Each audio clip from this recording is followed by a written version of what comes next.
let's start by explaining the context that made you take a closer look at auction practices today. Sure. So many of those who decide to sell their valuables on auction, not all, but many, are elderly folk facing increasing medical and care expenses. So parting with their prized art or jewelry is understandably a painful process. They're often very sentimental items. And for many of those who have chosen one of South Africa's most established auction houses, Stephan Welz Co, the pain has been compounded by long delays in receiving payment. So manager Lawrence Friedman says that the company has never not paid a cent. He said 45 days is our standard contractual time to pay out, and we strive to have all sellers paid within the window. But the reality is that quite a few people, judging by the 2 cases we've had and many more on Hello Peter, in many cases that hasn't happened. And those, I see cases of a wait of 4 months or more, which is not what and this is from the time, we're not talking about, there's obviously delays that have to happen between handing over your items. They need to be valued. They need to be, the auction happens. I'm talking about from the time the items are actually sold. The promise is 45 days, and then they wait and it doesn't happen. And then poor communication, emails ignored, that kind of thing, phone calls not taken. And people in many cases had to get quite stroppy, make legal threats, etc., before they eventually got paid. So I don't have evidence of anyone who, someone has come to us and said they've never got paid. Okay, so it's a case of late payments, which they haven't bargained for, and causes quite a lot of emotional stress, especially in families where not everybody was that keen on selling the items. The children in some cases, and then then it happens, and then there's the fight. There's a long wait for the money. Okay. So we have 2 case studies of our listeners who came to us with this kind of experience. And then we'll talk about the fact that, as you have already referenced, Wendy, there are many others on Hello Peter. But let's start with the 2 that we've had first-hand access to. Let's start with the one in Somerset West. Right. That's Dave Sandham, and he lives in Somerset West. He and his partly disabled wife live off what he called a fast dwindling investment, and I'm sure many elderly folk will relate to that. And so they decided to sell off some of their valuables, watches, silverware, carpets, via auction. They heard good things about Stephan Welz and Co, which has offices in Joburg and here in Cape Town. So that was their choice, with Dave's daughter acting on their behalf. So the company states on its website that it has been at the forefront of fine and decorative art auctions for 50 years in various iterations. Sotheby's was involved at one point, and will continue to do business with the same levels of discretion and integrity that it has for the last 5 decades.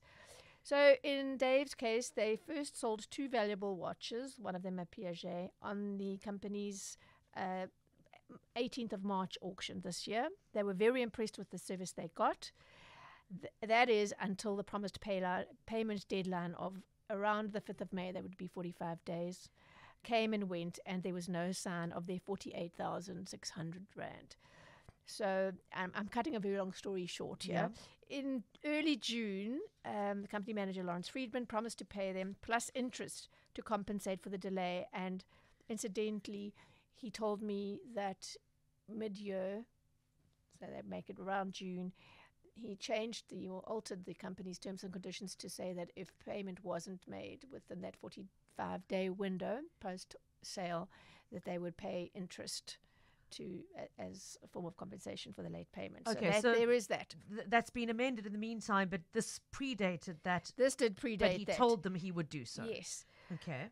When payment was finally made, another month later, shortly after Dave's daughter threatened to take legal action, it was without the promised interest. So they got the 48,600 rand, but not the interest that had been promised to them. Correct. And by that point, Wendy, they had actually chosen some additional items and signed on for a further auction contract. Earlier, so they were committed, yes. Okay.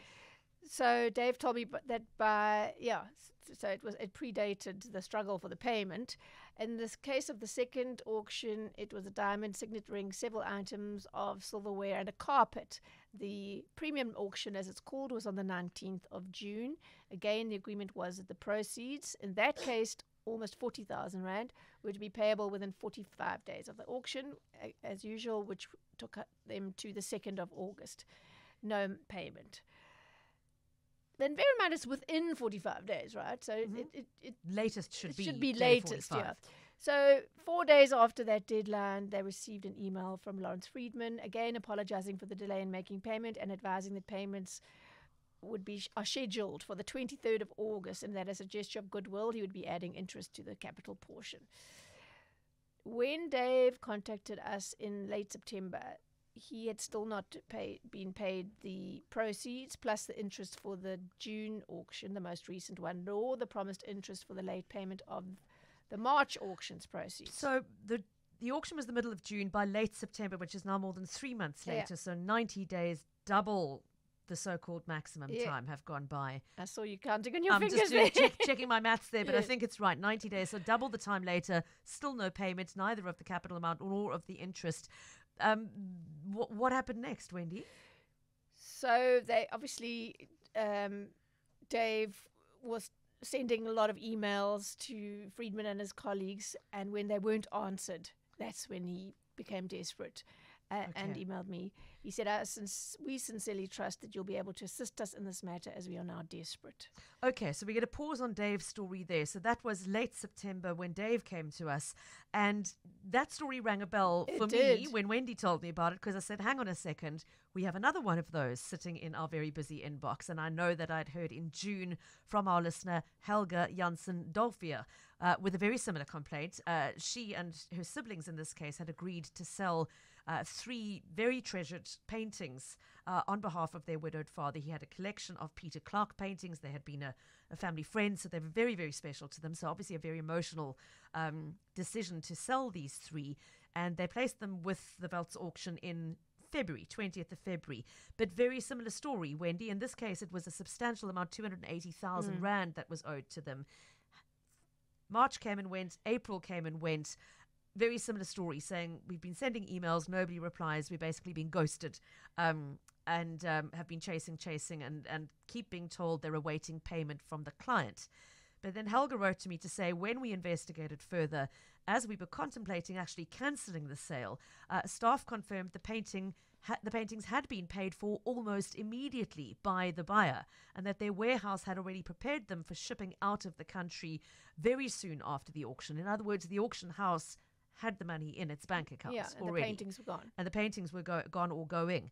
So Helga, like Dave's daughter, Helga threatened legal action, and that is when they finally got a response. She said within hours of that threat, a promise came through that payment would be made on the 25th of May with interest as a sign of good faith. The payment in their case did eventually come, although only in late June. And in their case, they did get the interest with it. So all in all, it was a 4-month window before they were paid. And they did receive the interest as well. We'd made contact, and she said, look, hold off, because this is an interesting story. And they said, just hold, let's see, because this has been the promise. And then when the payment was made, we decided, well, we'd leave it. But now, a few months later, we've got a second case. Yeah. So as Helga also, just to add to this, what she said to us, it wasn't just about the money in this case. As you said, these are emotional decisions for so many of these sellers. And she said that the stress that this put them through, a very hard decision already for them to part with these paintings, which had been of immense sentimental value. The stress, the angst it caused in the family was what made them so angry. Now, Wendy, as you've said at the beginning, those 2 case studies that came through our mailbox are not the only ones out there. If you take a look at the customer service feedback website, Hello Peter, there's several others. Yes, several others. One was from 76-year-old Christy, who put 8 items on auction with the auction house in June, including vintage Murano glass and Scottish paperweights. He said, I eagerly awaited the promised payment 45 days after the auction. This is what he put on Hello Peter. Sadly, no payment. Now, after numerous calls to the Cape Town and Johannesburg offices, I'm waiting in excess of 60 days beyond the due date of payment. I will continue calling, but regretfully, it would appear that a lawyer's letter demanding prompt payment is the only way forward. This is a disgrace for a company that's been in the auctioneering business for more than 50 years. 2 days later, Friedman responded to that Hello Peter post on the platform, apologizing for the delay in payment and informing Christie that payment with interest had been released that morning. There was no further comment from Chris to say whether that happened, but I'm pretty sure it did. And I have no way of contacting him. That's the Hello Peter model. You just get the initial of the surname. Okay. Wendy, now, obviously, you put these cases to the auction house and gave them the opportunity to respond to these complaints. How did that conversation go? Okay. I summarized it in my initial query, saying that Dave and Helga's cases, as well as those documented on Hello Peter, suggest that payments are made long after the promised timeframes in many cases, and only after persistent chasing or threatening on the part of the customers. And that in some cases, I'm referring here to Dave, the promise of interest payment was not kept. So he hadn't got the interest from the first auction, and he hadn't got any payment at all from the second. Responding, Lawrence Friedman said one of Dave's watches was sold in pieces and that the buyer was not 100% happy with it, as the strap was too small and he wanted to return it but decided to keep it. I put that to Dave, and his daughter, who'd handled the sales, said that the Piaget strap had been made smaller, but the extra pieces were still in the watch case so that they could be added back in by a jeweler if somebody had a need of a larger strap. I mean, we're all familiar with how that works. That. So it wasn't broken in pieces. Well, it was the strap that was designed that with way, links removed for sizing that could be added back in for sizing. Yes. Okay. She said at no time was it communicated to us that there was a possible problem with the sale, and Lawrence Friedman came back in one of his responses and said he had conceded that that they should have responded. He told me, Friedman, that he would pay Dave the proceeds of the June auction plus interest, as well as interest on the March auction proceeds, first thing tomorrow morning. And he said the company's failure to pay Dave the interest on the March auction proceeds, given that they had promised him because of late. Yes, he said he called that an oversight from our side. And Dave confirmed the receipt of the money. He got it very quickly. So he has been paid in full for both auction lots, plus the interest due for the late payment. Everything that's due to him has now been paid, which is he's very relieved. Friedman said, we have never not paid a client. We are aware that our communications are not up to standard, but we are trying hard to correct that. We rely on buyers who have the option of returning items, and we often buy items in and pay sellers out to keep the goodwill as a last resort. 45 days is our standard contractual time to pay out. We strive to have all sellers paid within that window. And this is what I mentioned earlier. In mid-2024, just a few months ago, the company changed its terms and conditions to commit to paying interest on payments made more than 45 days after an auction sale. I asked him how many clients were currently owed the proceeds of the sale of their goods on auction beyond that 45-day deadline, but he didn't respond to that question. He said, we are responsible for the seller's assets from the time they sign the receipt until the time we return them or pay them out, and we are extremely diligent and respectful of the nature of the asset and the condition it was received and or returned in, and never do we try and take advantage of the elderly or any seller for that matter, he said. We are not trying to take advantage of any sellers and do our best to resolve any query or matter as amicably as possible. He also said that if there were any damages to the products while in their care, they took full responsibility for that. Okay. So Wendy, I mean, the takeaway here for listeners, it's really about managing expectations, or is it about precautions one should take? I mean, I think it's disclosure. I mean, it could be, it pains to stress that we're not saying he doesn't pay. We're saying that a lot of people go and have 45 days at the most.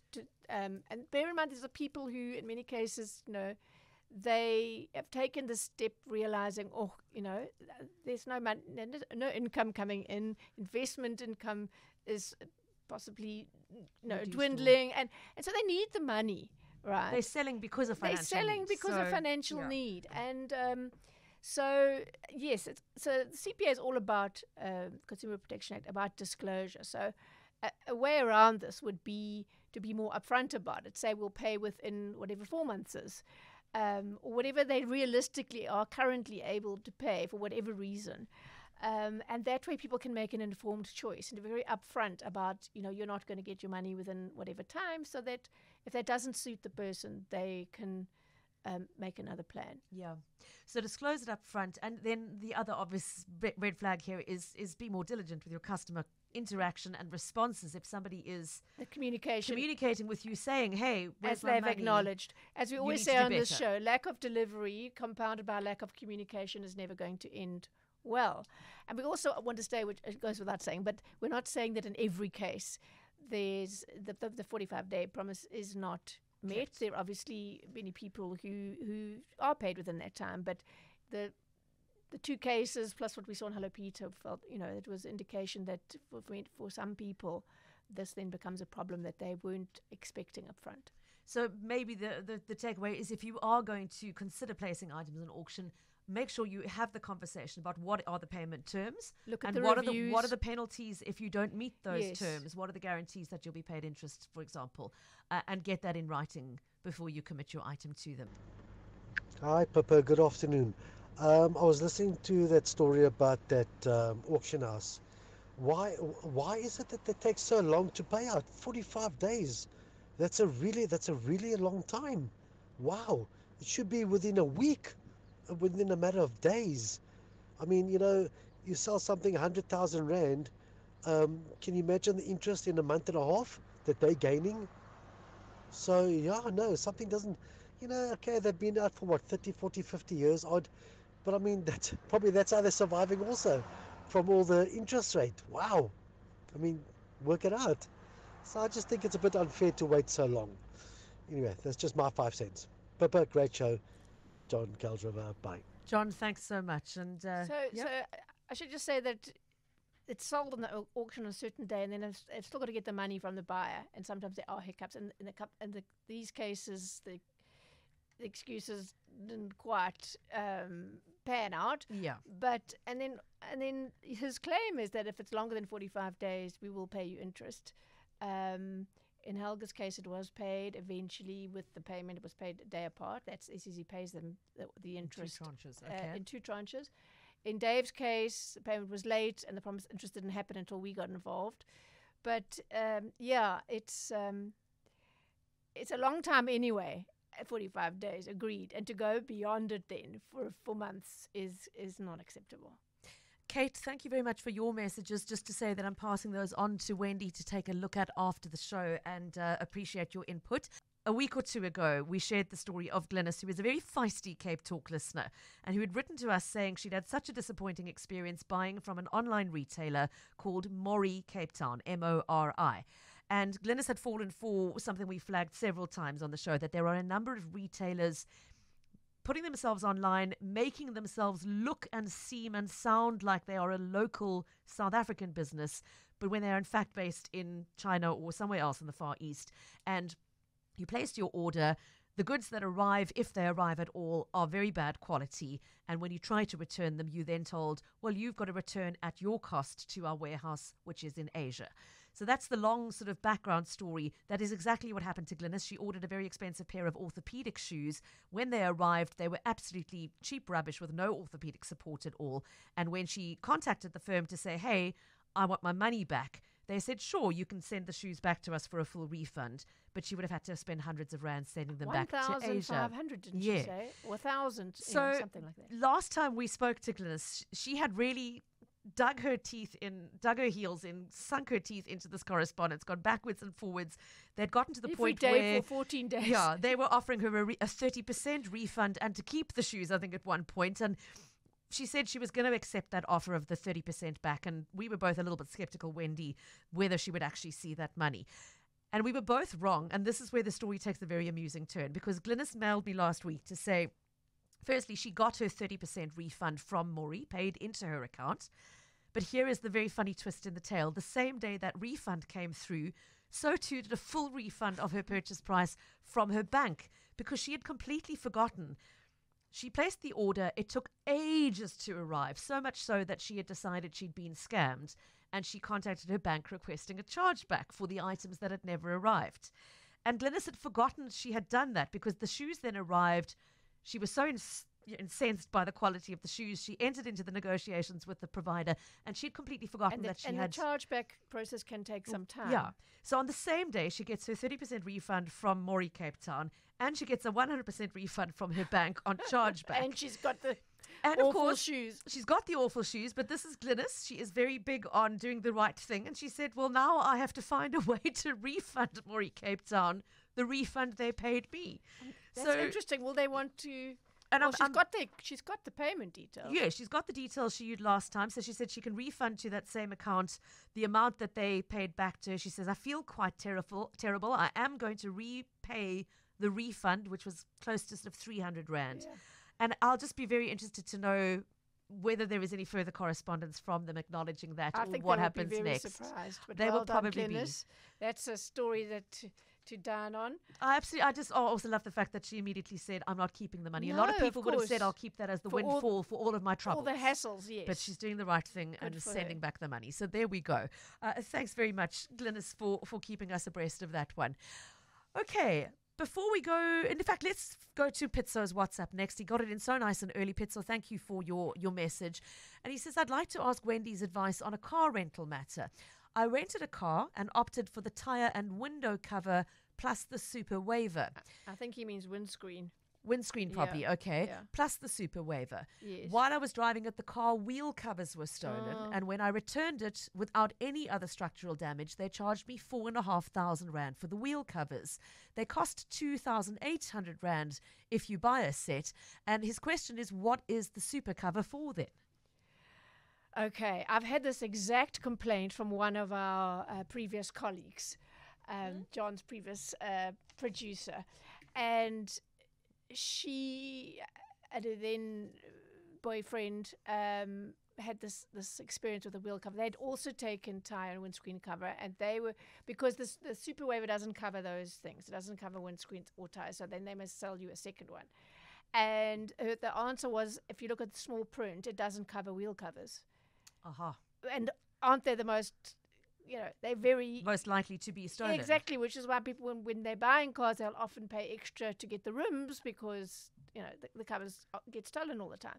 So I took on that case. I think that they did pay out as a sort of, they called it an ex-gratia or something. Yeah. This was pre-COVID. It was about 5 years ago. So I could look up that case.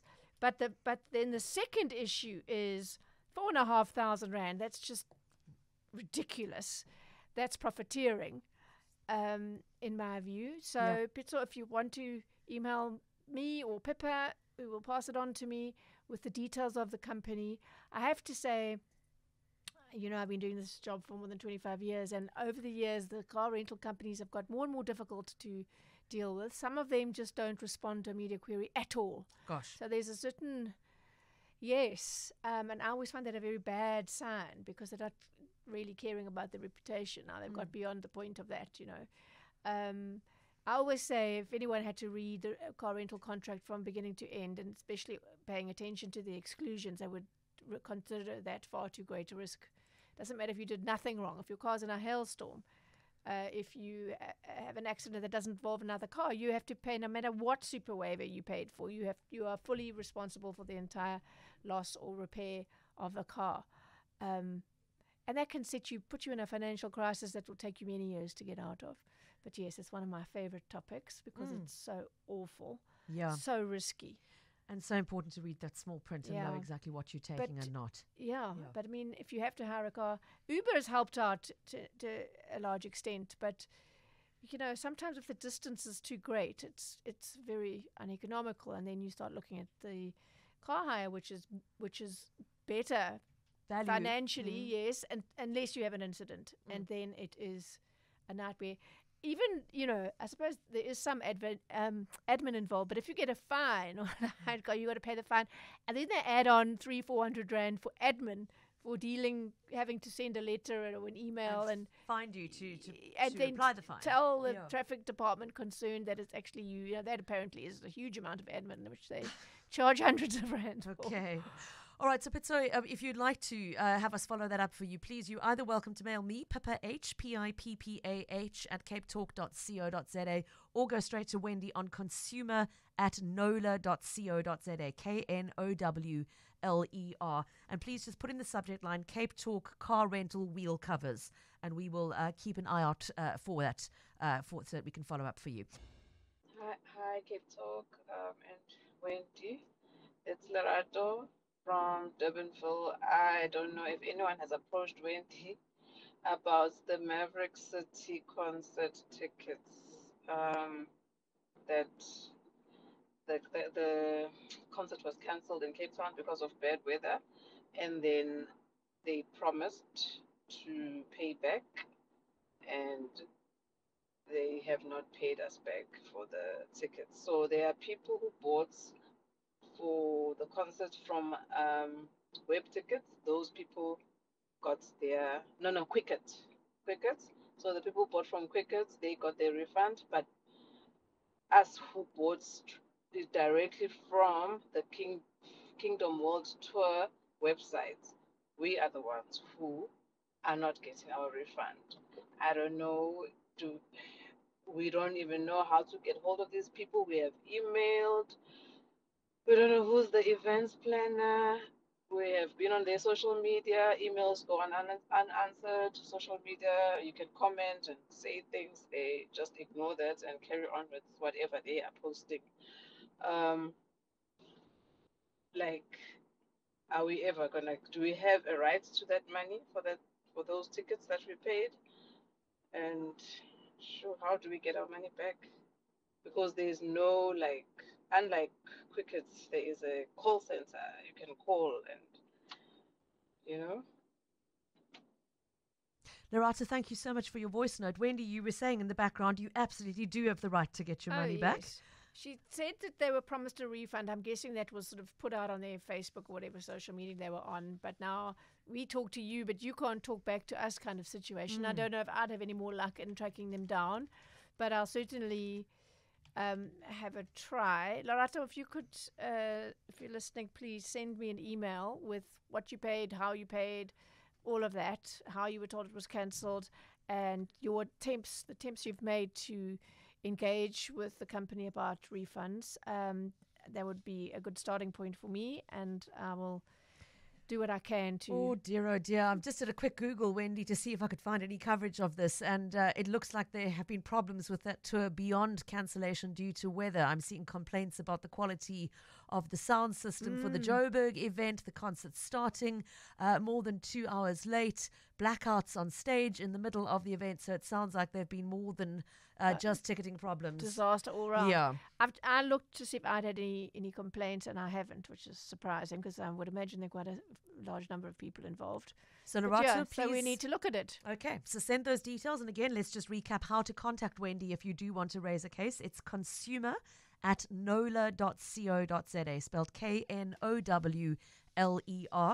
Just please put Cape Talk in the subject line, and Lerato, in your case, you can say Maverick City concert refund or something like that, so she knows to keep an eye out and what the case is about.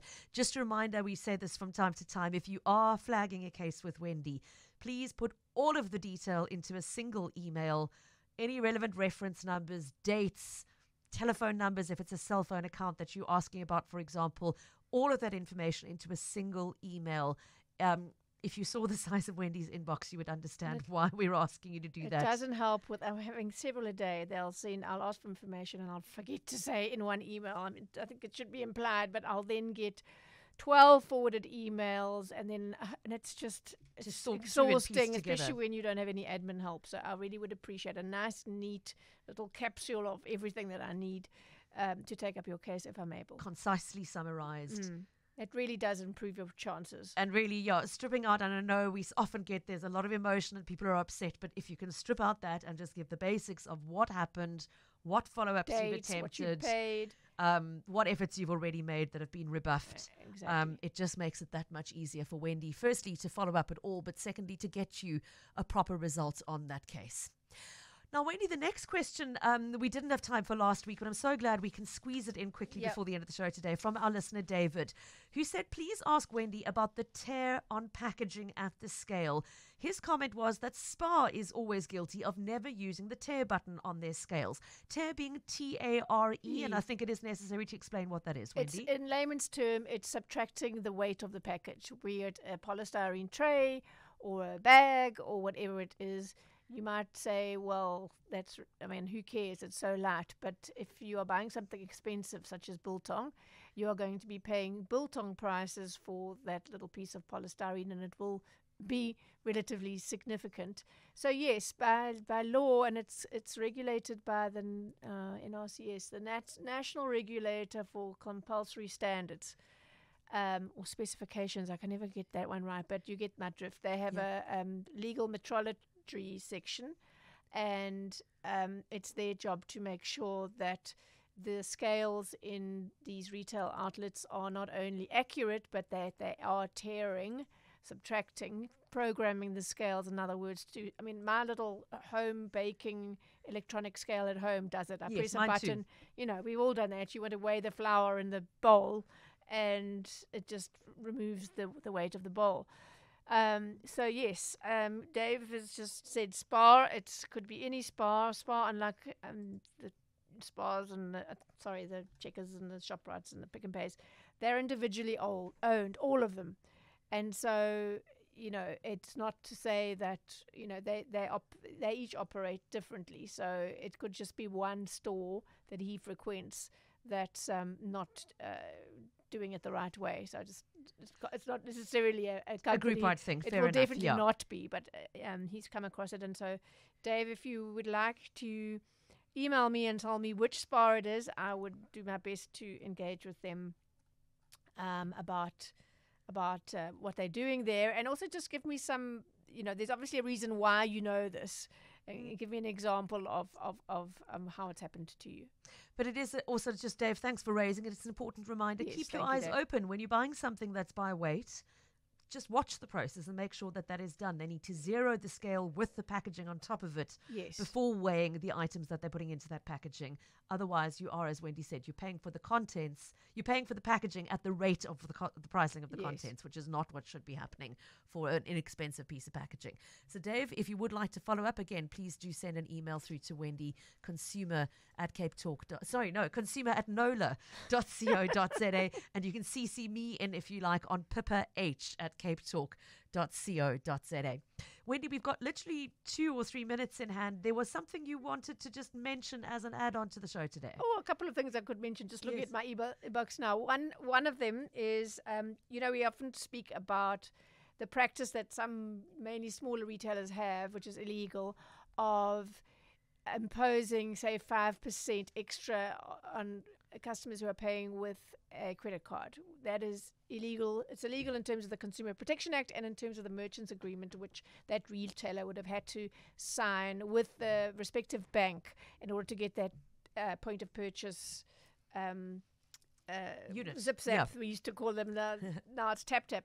And I got a complaint yesterday from a Cape Townian who said that when he tried to pay at his local butcher for something that came to less than 50 Rand, he was told, no, you can't pay with a credit card. There's a limit of 50 Rand because they obviously have bank fees. Yeah. And so I said to him, no, that's not true. I've actually researched this. It isn't covered by the CPA, but I went not too long ago, a couple of years ago, to the banking ombudsman to say, what's the story here? They kindly canvassed all the banks and said, no, their agreements say that that's not permissible either.